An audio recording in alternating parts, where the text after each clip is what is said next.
श्री कृष्ण, जब भी मैं किसी काम में नाकाम हो गया, लेते ही तेरा नाम मेरा हर काम हो गया। जब सफर में हम सफर कृष्ण हो तो मंजिल से भी खूबसूरत रास्ता बन जाता है। श्री कृष्ण जी कहते हैं, जिस व्यक्ति को आपकी कद्र नहीं, उसके साथ खड़े रहने से अच्छा है आप अकेले रहे।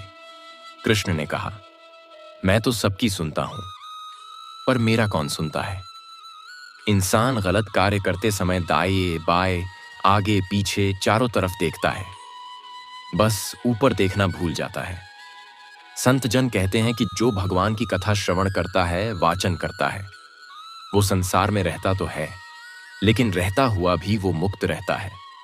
संसार उसको बांध नहीं सकता। जिस प्रकार नौका समुद्र में रहती है, लेकिन समुद्र नौका में नहीं होना चाहिए, नहीं तो नौका डूब जाएगी। उसी प्रकार हम संसार में तो रहें, लेकिन संसार हमारे अंदर न रहे, नहीं तो पतन निश्चित है। कमल कीचड़ में रहता है, लेकिन अनासक्त भाव से। इसी प्रकार से हम सबको भी इस संसार में रहना चाहिए। रहे तो संसार में, लेकिन हृदय गोविंद के चरणों से समर्पित रहना चाहिए। एक पल भी ठाकुर का विस्मरण न हो, यही सच्ची संपत्ति है। सेवा क्या है? सेवा कर्म काटने का माध्यम है। सेवा आपके मन को विनम्र बनाती है, तन को चुस्त रखती है, मन में स्थिरता का माहौल पैदा करती है।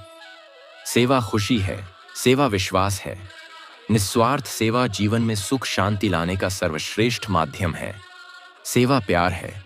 बड़े भाग्यशाली है वो लोग जिन्हें सेवा का मौका मिलता है, क्योंकि सेवा भी उसी को मिलती है जिन पर परमात्मा की कृपा होती है।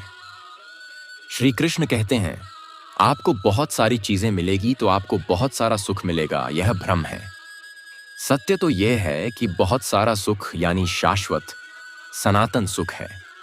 यह शाश्वत वस्तु के साथ है, अर्थात ईश्वर के साथ है। जिसने मन को जीत लिया है, उसके लिए मन सर्वश्रेष्ठ मित्र है, किंतु जो ऐसा नहीं कर पाया, उसके लिए मन सबसे बड़ा शत्रु बना रहेगा। जीवन में आधे दुहक इस वजह से आते हैं क्योंकि हमने उनसे आशाएं रखी जिनसे हमें नहीं रखनी चाहिए थी। जब कोई हाथ और साथ दोनों छोड़ देता है, तब कुदरत कोई न कोई उंगली पकड़ने वाला भेज देती है। इसी का नाम जिंदगी है। मुस्कुराकर चलते रहिए। श्री कृष्ण कहते हैं, समस्याएं हमारे जीवन में बिना किसी वजह के नहीं आती। उनका आना इशारा है कि हमें अपने जीवन में कुछ बदलना है। जिस काम में सफल होने की संभावना ज्यादा हो, उसको करने पर हम सफल होते हैं, लेकिन जिस काम में असफलता की संभावना ज्यादा हो, उसको करने पर हम श्रेष्ठ होते हैं। श्री कृष्ण कहते हैं, आज रास्ता बना लिया है तो कल मंजिल भी मिल जाएगी। हौसलों से भरी यह कोशिश एक दिन जरूर रंग लाएगी। श्री कृष्ण कहते हैं, खुद में लगातार सुधार करें, बदलाव से ना डरें। जो अपने जीवन को बेहतर बनाने की कोशिश करते हैं, वे कभी भी बढ़ना नहीं छोड़ते हैं। चाहे वह अपने काम में कितनी ही बार फेल क्यों ना हो जाएं, वह हमेशा अपनी गलतियों में सुधार कर आगे बढ़ते हैं। अपनी फील्ड में ज्यादा से ज्यादा जानकारी रखिए और अपने ज्ञान को लगातार बढ़ाइए। जो भी परिवर्तन हो रहे हैं, उनसे डरना छोड़िए और चुनौतियों का सामना करिए। भगवान के भरोसे मत बैठो, क्या पता भगवान ही तुम्हारे भरोसे बैठे हो। सामने मीठी मीठी बातें करे और पीठ पीछे काम बिगाड़े। ऐसे मित्र से दूर रहना चाहिए। वह उसी प्रकार है जैसे अंदर विष और ऊपर से दूध से भरा हुआ घड़ा। श्री कृष्ण कहते हैं, जिंदगी में तूफान का आना भी जरूरी होता है, क्योंकि तभी पता चलता है कि कौन हाथ पकड़ता है और कौन हाथ छोड़ देता है। कोई नामुमकिन सी बात को मुमकिन करके दिखा, खुद पहचान लेगा जमाना। भीड़ से तू अलग चलकर दिखा। जिंदगी में हम कितने सही और कितने गलत हैं, ये सिर्फ दो ही शख्स जानते हैं, परमात्मा और अंतरात्मा। जिंदगी में इतना काबिल बनो कि भगवान किसी गरीब की मदद करने के लिए तुम्हारी जेब का इस्तेमाल करे। कदर होती है इंसान की जरूरत पड़ने पर ही, क्योंकि बिना जरूरत के तो लोग मोमबत्ती भी नहीं जलाया करते। हे पार्थ, जिस समय पुरुष मन में स्थित सब कामनाओं को त्याग देता है और आत्मा से ही आत्मा में संतुष्ट रहता है, उस समय वह स्थित प्रज्ञ कहलाता है।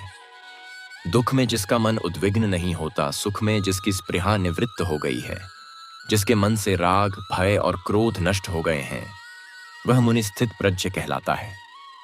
श्री कृष्ण कहते हैं, सिर्फ दिखावे के लिए अच्छा मत बनो। मैं आपको बाहर से नहीं बल्कि भीतर से जानता हूं। श्री कृष्ण कहते हैं, हद से ज्यादा सीधा साधा होना भी ठीक नहीं, क्योंकि जंगल में सबसे पहले सीधे पेड़ों को काटा जाता है। श्री कृष्ण कहते हैं, यदि आप गुस्सैल और अहंकारी हैं तो आपको शत्रुओं की जरूरत नहीं। अपने आप को नष्ट करने के लिए ये 2 गुण ही पर्याप्त है।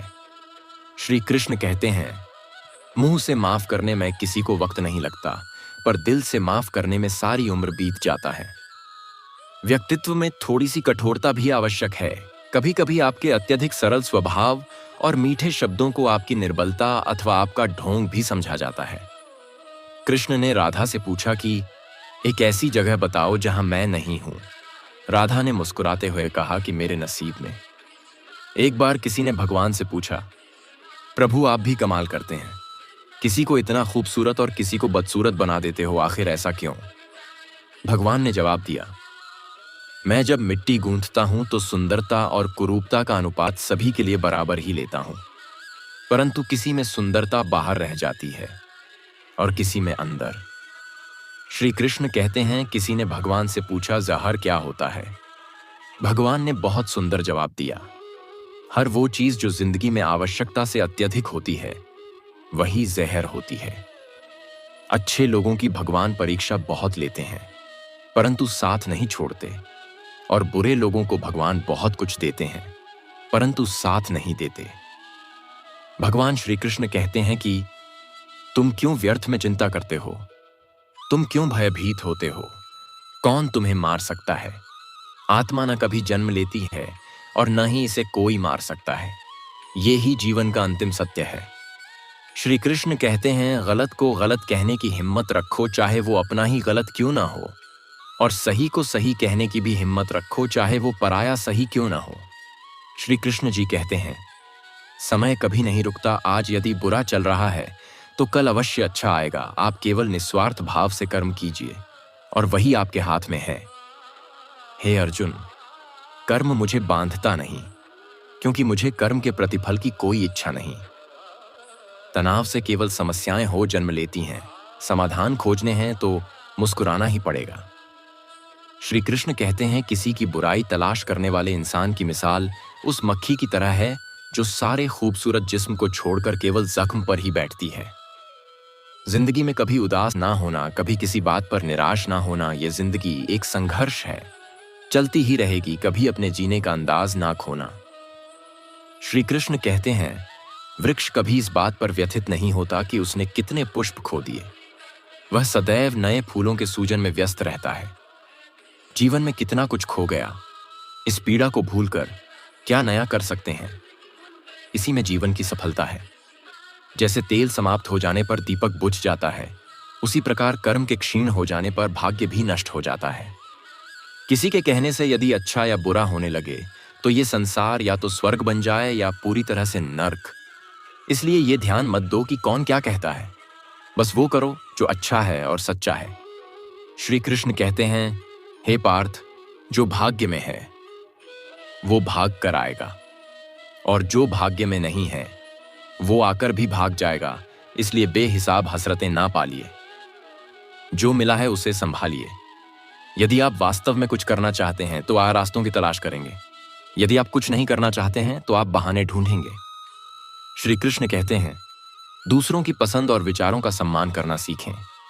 हर कोई अपने स्वयं के दृष्टिकोण में सही और सक्षम है, इसलिए दूसरों की भावनाओं को अपमानित करने की कोशिश न करें। यही शिक्षा का असली मकसद है। दोस्तों, ये वीडियो आपको कैसा लगा?